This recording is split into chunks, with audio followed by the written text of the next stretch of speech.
Saya menolak Gibran. Saya tak ingin Gibran jadi wakil presiden saya. Saya nyatakan itu sebagai hak warga negara. Karena itu tentu saja saya perlu menjelaskan mengapa saya menolak Gibran. Gibran dilantik sebagai wali kota Solo pada Februari tahun 2021. Lalu 2 tahun 8 bulan kemudian ia ditetapkan oleh Komisi Pemilihan Umum sebagai calon wakil presiden dari Prabowo Subianto. Ada waktu kurang dari 3 tahun Gibran menjadi wali kota di sebuah kota yang tidak terlalu besar, Surakarta. Ini sebetulnya sudah cukup menjadi alasan untuk membuat orang mempertanyakan kelayakan Gibran. Tetapi tak usah jauh berbicara tentang itu dulu, sebab ada sesuatu di hulu yang justru jadi alasan yang amat sangat penting dan menjelaskan. Saudara-saudara, alasan itu adalah nepotisme. Gibran adalah anak kandung nepotisme. Ia dilahirkan dari proses politik yang memenuhi syarat untuk disebut sebagai nepotisme. Saya ingin mengutip langsung Undang-Undang Nomor 28 tahun 99 tentang penyelenggaraan negara yang bersih dan bebas dari korupsi, kolusi, dan nepotisme. Pasal 1 angka 5 dari undang-undang ini menyebutkan nepotisme adalah setiap perbuatan penyelenggara negara secara melawan hukum yang menguntungkan kepentingan keluarganya dan atau kroninya di atas kepentingan masyarakat, bangsa, dan negara. Saudara, peristiwa keluarnya ketetapan MK nomor 90 tahun 2023 jelas memenuhi definisi nepotisme ini. Ada sang paman yang menjadi ketua MK. Ada presiden, ayah kandung Gibran, dan kakak ipar ketua MK. Maka memaksakan Gibran yang belum memenuhi syarat berdasarkan undang-undang sebelum direvisi oleh ketetapan MK tadi adalah perbuatan nepotisme. Dengan demikian, apa yang terjadi di hadapan kita sebetulnya adalah pelanggaran undang-undang. Dan di dalamnya terlibat presiden.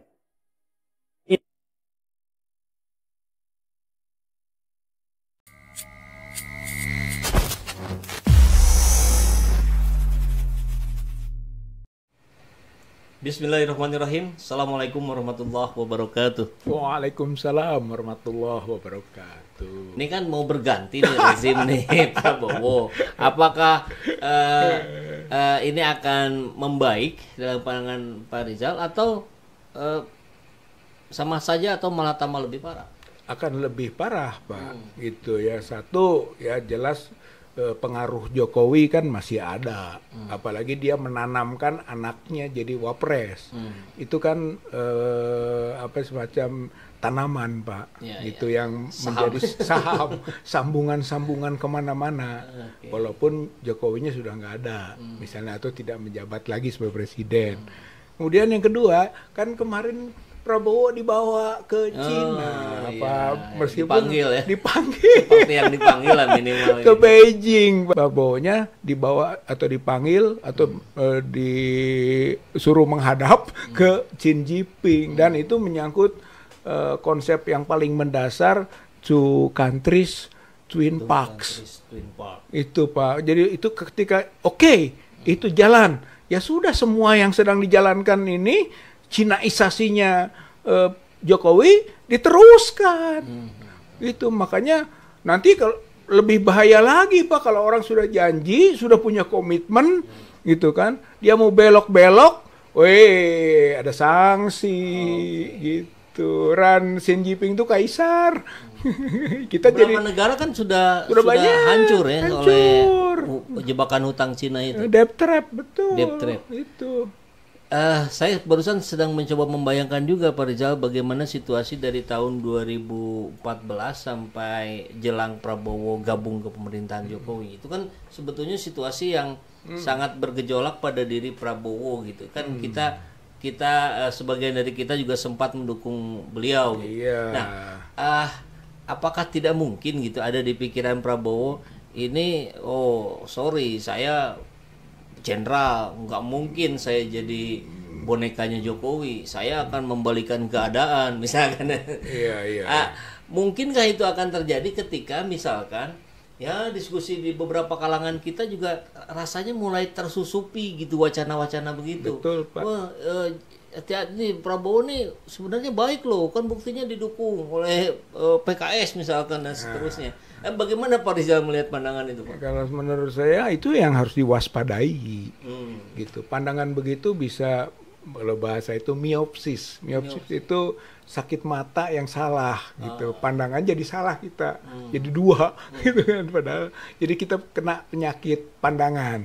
Bahwa sebenarnya lihat dulu tentang fenomena dan karakter juga Prabowo. Prabowo itu dia nggak peduli dengan rakyat.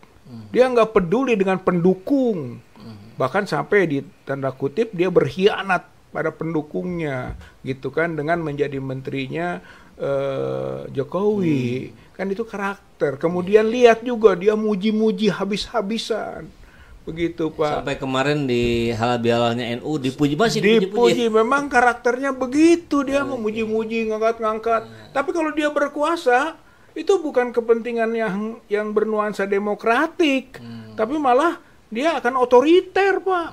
Itu karakter yang kita baca lah dari perjalanannya selama ini. Kalau muji menjilat habis, tapi kalau dia punya kekuasaan berada posisi di atas, bukan kepentingan orang banyak, gitu, tapi untuk kepentingan diri dengan sikap yang otoriter, dia mengambil kebijakan-kebijakan itu. Nah itu Pak, bahaya menurut saya. Jadi apalagi buat emak-emak Pak, yang biopsi tadi itu kan saya kebayangnya itu emak-emak akan sebagian besar akan mulai terpengaruh, nih bahaya. Ya betul. Jadi saya kira itu makanya perlu di out warning lah. Jadi kita bangun early warning system. Jadi bangun sistem warning yang lebih dini, Pak. Jangan sampai kita salah pandang, gitu. Bahwa Prabowo ini tahu tidak didukung, Pak. Tahu dia dituduh curang, kan gitu. Dia butuh sekarang dukungan. Salah satu pola siasat yang bisa kita prediksi dan diduga, gitu kan, ialah dia akan membuat semacam konflik karena orang sudah tidak suka pada Jokowi, gitu. Sudah tidak suka Jokowi ini sudah common enemy. Makzulkan Jokowi. Dia numpang, gitu. Misalnya dibangun pencitraan seolah-olah saya juga ada beda, gitu ya, sehingga orang dukung. Nah itulah kesempatan. Padahal juga itu permainan antara dua tokoh ini. Karena untuk menyelamatkan ini, untuk menyelamatkan anaknya, ada di situ. Iya masuk akal sekali ya, kalau sudah dijelaskan begitu.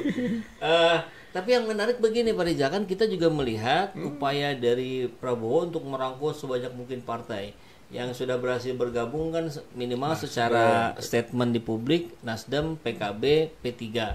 Yang belum itu PKS dan PDIP.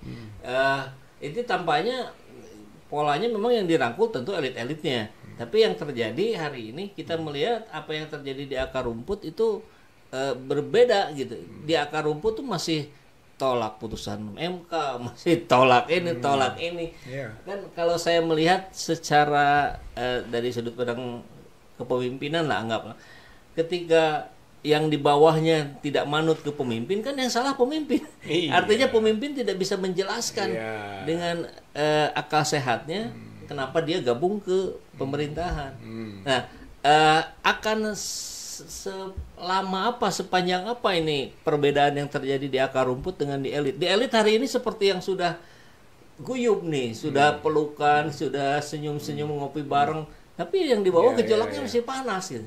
Akan lama-lama juga akan ada rasa tertipu, gitu ya. Jadi rakyat itu tidak sebodoh yang dianggap gitu oleh elit. Oleh elit tidak, mereka juga orang-orang yang paham dan mereka waktu memilih, kalaupun memilih gitu kan dengan harapan-harapan gitu, tapi ternyata dengan cepat gitu kan harapan itu sirna oleh perilaku politik elit tadi gitu. Dan kalau menurut saya rangkulan partai ini untuk elit bagus. Tapi untuk orang elit, untuk masyarakat, untuk rakyat, itu bahaya. Kan dulu pernah juga kita singgung, Kang Epul, gitu. Kalau partai-partai semua terkooptasi, gitu kan, oleh satu kekuatan saja, itu kan berhadapannya dengan rakyat. Langsung, jadi rakyat seperti tidak diberi ruang partisipasi, karena partai politik sudah mengingkari hakikat dia sebagai penyalur aspirasi. Sekarang dia menjadi suprastruktur politik. Jadi maksudnya berada di ruang kekuasaan dan yang dikuasai rakyat. Begitu. Jadi seenaknya saja ngatur-ngatur, Pak. Rakyat sebagai alat aja. Rakyat sebagai alat, rakyat dibodohi, rakyat ditipu, rakyat diinjak. Saya kira itu kan ada waktunya, gitu kan, tentang perubahan dari pola sikap hubungan awal yang awalnya mendukung, nanti saya yakin akan melawan.